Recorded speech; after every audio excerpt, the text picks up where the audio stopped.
use too much salt.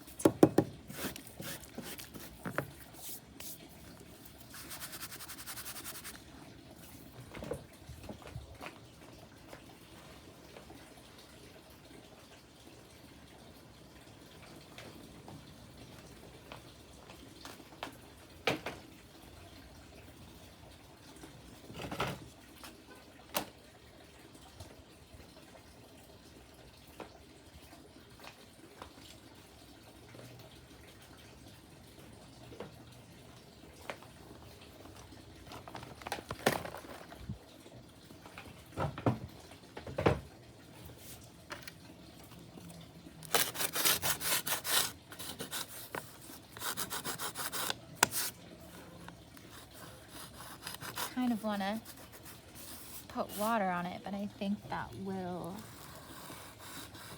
ruin it and just make it bleed. So I'm gonna leave it. I'm not sure if the salt did much. It looks cool though. So I'm gonna start taking this and adding just some, not a lot, because I don't want you to really notice it. Just a few. See, like, that's plenty. Down here, I'm gonna make this part darker and add the moss. So I'm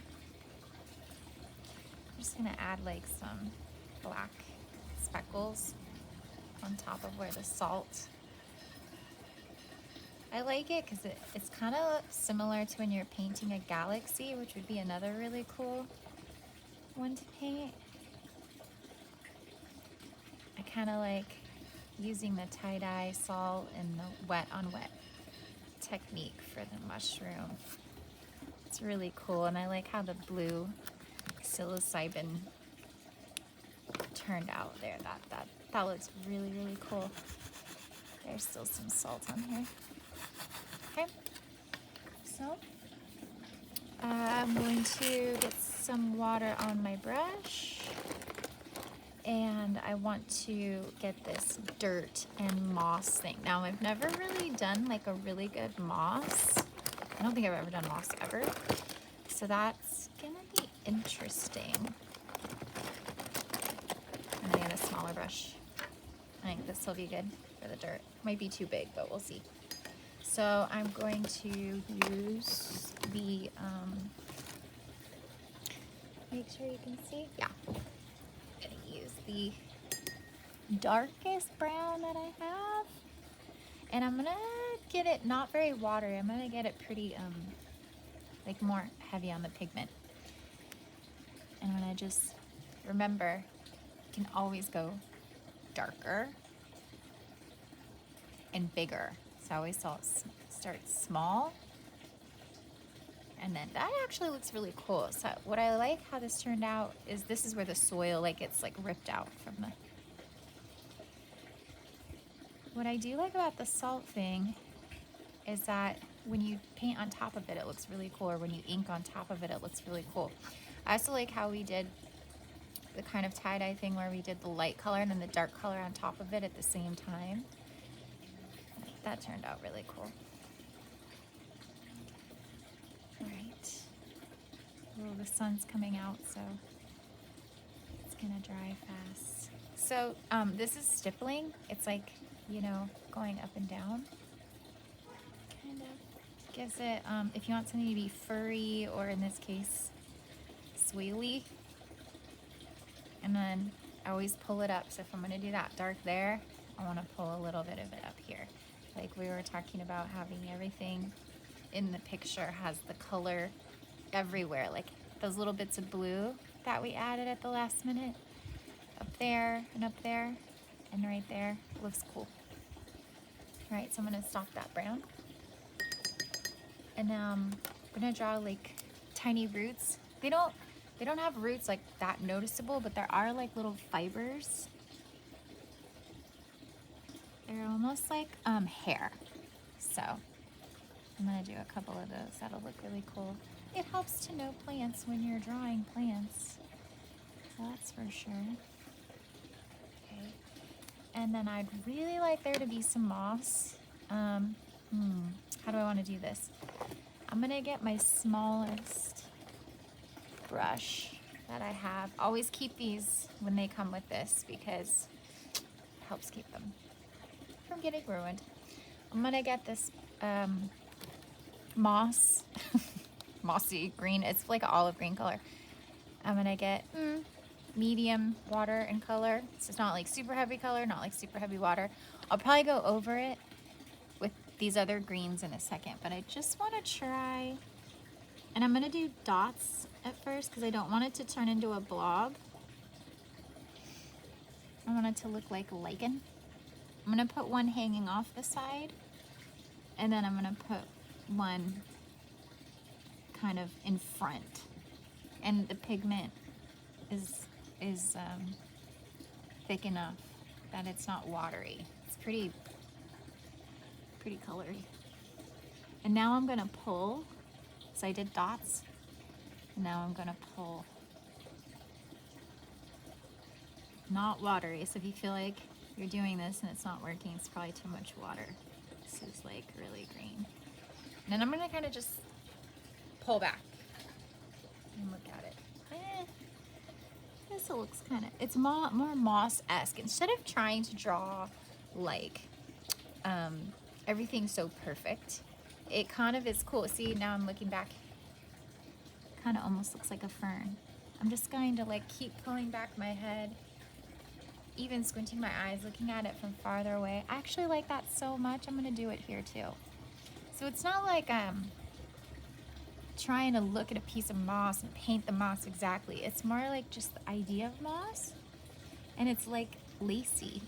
So I'm doing dots, and then I'm doing tiny random pulls that are like little whiskers, and it's just kind of like makes it look feathery, which moss is. There's so many different kinds of moss too that like you could literally just make this up. And see, that looks pretty cool. I'm pretty happy with that. And I like the really detailed part here with like the really big part there. It kind of draws your eye in.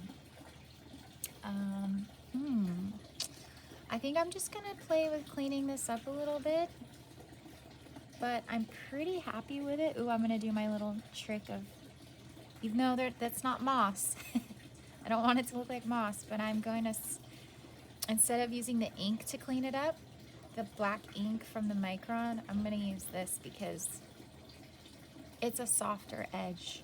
It's a much softer edge, and it complements the blue. So I'm going to do that because even though I don't want it to be perfect, I also don't want paint kind of distracting, going outside the mushroom and reminding you that it's a painting. Kind of want to just, yeah, that works kind of cool. Like you don't notice that I'm using the brown. It's not like I'm trying to draw attention to it, but it looks really nice, and it balances the blue. I know I just said that, but it does. And then you always want to pay attention to where there's like shadow type things, and you want to make sure that they feel shadowy. I don't know if I like what I just did there, but I'm gonna pretend that didn't happen. I'm just gonna like clean up these edges. I actually like what happens with the green and the blue. So like where there's no blue, I'm putting the green next to the blue, and it looks really cool. And you can see I'm running out of paint on my brush, but I'm actually using that. Like I wanted the thick paint here, and as I move up, I'm actually purposely running out of paint and putting out in the edges outside of where it's blue, and it actually makes the blue pop out. That looks pretty cool. Now I'm like pretty much have no paint on my brush, so pretty happy with this. I think it's pretty cool. I kind of want to add a little bit of depth underneath the cap, and then we're done. So that, put this on it so I don't forget. I'm gonna get the micron pen out. This is a 101. Ooh, I'm a little worried about this. I'm actually gonna go to my blue micron. I don't know if they make, you can see it's like a navy blue. I don't know if they make the colored ones in a smaller tip, but I was able to find them colored ones like this, which is, it's pretty. I'm a little worried about this. I'm not quite sure if I want to do this. I'm gonna start with dots. I'm gonna start with blue dots. And what I'm gonna do is make, instead of a solid line, I'm gonna make like a dot line. There's kind of like this pinwheel of dots that comes out of mushrooms caps. I don't know if psilocybin has it, but I'm gonna do it. So it's just kind of like suggesting a little bit of that umbrella. It's like the spokes of a wheel going out. Most mushrooms have that, so I'm gonna add it. And I'm not gonna go like in a solid straight line, and I'm not gonna go from here to here. It's just that it's darker from the center and then it goes out. Right, so it's just kind of like, and like already it just looks like the stem is sitting inside, and I'm gonna darken that up by putting dots right there. I want it to look like it's stuck up in there. It's kind of cool. And I'm also gonna make the lines a little bit like a swooping shape instead of a straight shape up here. They're swooping because it's round. It's not flat. That looks pretty cool. I also want this edge to be a little darker here. Doing dots is a really great way to, like, if you want to add depth but you're really not feeling like you want to ruin it.